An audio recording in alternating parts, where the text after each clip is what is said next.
Hello বন্ধুরা, কেমন আছো? আশা করি ভালোই আছো। আজকে আমি নিয়ে এসেছি ভ্যানের বিয়ারিং।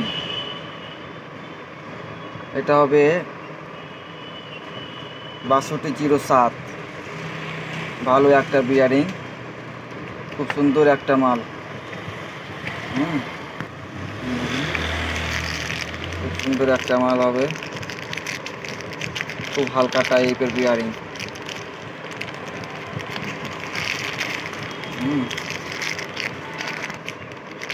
এই বিয়ারিংটি 6207 বিয়ার পকেটে লাগাবেন।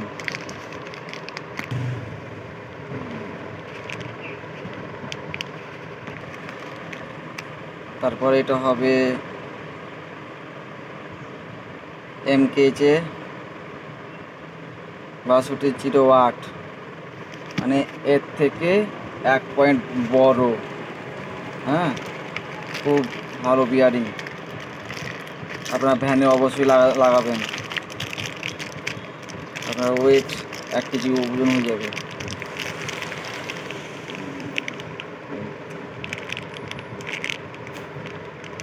খুব দারুণ একটা মাল, খুব হালকা টাইপের, খুব সুন্দর মাল।